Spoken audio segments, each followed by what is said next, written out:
Birthday parties, baby shower, ஃபங்க்ஷன்ஸ்க்கு இந்த மாதிரி balloon arch எப்படி ஈஸியாக வீட்டிலேயே செய்கிறதுன்னு பார்க்கலாம். இதுக்கு தேவையானது நம்ம எவ்வளோ பலூன்ஸ் நம்ம யூஸ் பண்ணுறோமோ, ஆர்ச் எவ்வளோ பெருசாக நம்மளுக்கு வேணுமோ அதுக்கேற்ற மாதிரி நிறைய பலூன்ஸ் வேணும். அப்புறமா இந்த மாதிரி பலூன் ஆர்ச் டேப் அப்படின்னு சொல்லிட்டு உங்களுக்கு விற்கிது. நீங்கள் இந்த மாதிரி பார்ட்டி டெக்கரேஷன் ஐட்டம் கடையில் கேட்டிங்கனாலும் கிடைக்கும், இல்லைனா அமேசான்லேயும் கிடைக்கும். அதோட லிங்க் உங்களுக்கு நான் டிஸ்கிரிப்ஷன் பாக்ஸில் தரேன். இதோட ஸ்பெஷாலிட்டி என்னென்னா, இந்த மாதிரி பெரிய ஒரு ஹோல் இருக்கும். அது ஒரு சின்ன ஒரு பாசேஜ் மாதிரி போயிட்டு அங்கே ஒரு சின்னதாக ஒரு லாக் மாதிரி இருக்கும். ஸோ இந்த மாதிரி நீங்கள் கேட்டிங்கன்னா கிடைக்கும். ஸோ இது நீங்கள் ஒன் டைம் வாங்கினா போதும். இது நம்ம எத்தனை வாட்டி வேணால் ரீயூஸ் பண்ணிக்கலாம். பார்ட்டிஸ் முடிஞ்சதுக்கப்புறமா பலூன்ஸ் எல்லாத்தையும் நீங்கள் உடச்சிட்டு நீங்கள் இதை எத்தனை வாட்டி வேணால் ரீயூஸ் பண்ணிக்கலாம். ஸோ நான் இப்போ வந்து இந்த பலூன்ஸ் எல்லாத்தையுமே நம்ம ஊதிக்கலாம். நீங்கள் நார்மலாக இந்த மாதிரி பலூன் பம்ப் யூஸ் பண்ணலாம், இல்லைன்னா வாயில் கூட ஊதி வச்சுக்கலாம். இந்த மாதிரி பேட்ரி எலக்ட்ரிக்கல் பம்ப் கூட விற்குது. ஸோ எல்லா பலூன்ஸும் இந்த மாதிரி நம்ம ஊதி வச்சுக்கலாம். நான் இங்கே வந்து ஒரு 75 பலூன்ஸ் கிட்ட நாங்கள் ஊதி ஆர்ச் பண்ணோம்.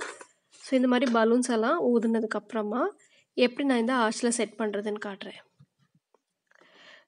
ஒரு ஆர்ச்சில் நீங்கள் சின்னதாக ஒரு மீடியம் சைஸ் பலூனை நீங்கள் ஊதுனீங்கன்னா 2லேருந்து 3 வரைக்கும் வைக்கலாம். பெருசாக இருந்தால் உங்களுக்கு வைக்க கொஞ்சம் கஷ்டம், 1 தான் வைக்க முடியும். ஆனால் நீங்கள் 1 வச்சாலும் பெருசாக இருக்கும் போது உங்களுக்கு அந்த ஷேப் கிடச்சிரும். சின்னதாக இருந்தால் ஒரு இதில் 2-3 பலூன்ஸ் வைக்கலாம். பாருங்கள், நான் முன்னாடி சொன்ன மாதிரி ஃபஸ்ட்டு அந்த பெரிய ஹோலில் இந்த மாதிரி போட்டு நல்லா உள்ளே டைட் பண்ணிக்கோங்க. எடுத்துட்டு அந்த பேசேஜ் மூலமாக அந்த சின்ன ஹோலுக்கு போட்டு லாக் பண்ணிடுங்க. அவ்வளோதான். இதே மாதிரி இன்னொரு பலூன் இது அப்படியே டைட்டாக நின்றுக்கும். இது ஒரு பூ கட்டுற மாதிரி தான் வச்சுக்கோங்களேன். அதே மாதிரி அதே ஹோலில் இந்த பலூனையும் 2வது பலூனையும் உள்ளே இன்சர்ட் பண்ணிவிட்டு லாக் பண்ணிக்க போகிறோம். பாருங்கள், இப்போ நான் லாக் பண்ணிவிட்டேன். ரொம்ப சிம்பிள் தான், ஒரு 2 செகண்ட்ஸில் முடிச்சிடலாம். இதே மாதிரி நம்ம 2 வச்சு லாக் பண்ணிகிட்டே வர போகிறோம்.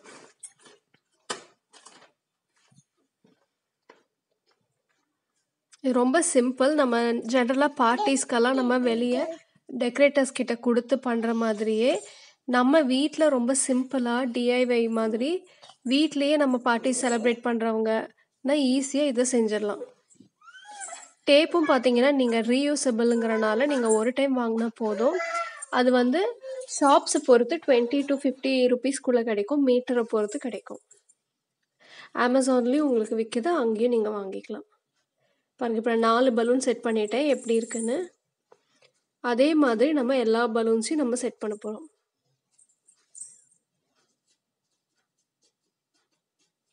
உங்களுக்கு வேறு வேறு கலர் காம்பினேஷனில் போடுறதுனாலும் போடலாம். அப்படி போடும்போது உங்களுக்கு இன்னுமே லுக் வைஸ் நல்லாயிருக்கும்.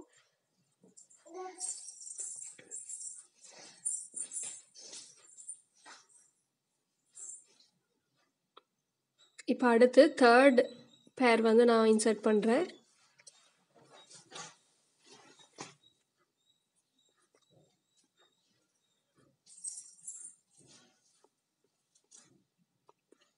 ஃபைனலாக இந்த மாதிரி இருக்கும். பலூனை நீங்கள் வந்து நல்லா டைட்டாக கட்டலைன்னா இந்த மாதிரி காற்று இறங்கிடும். ஸோ கொஞ்சம் நல்லா டைட்டாக கட்டுறதோ இல்லை முடிச்சு போட்டுக்கலாம். அதுவுமே ஈஸியாக இருக்கும். உங்களுக்கு காற்று சீக்கிரமாக இறங்காமல் இருக்கும். ஸோ இதே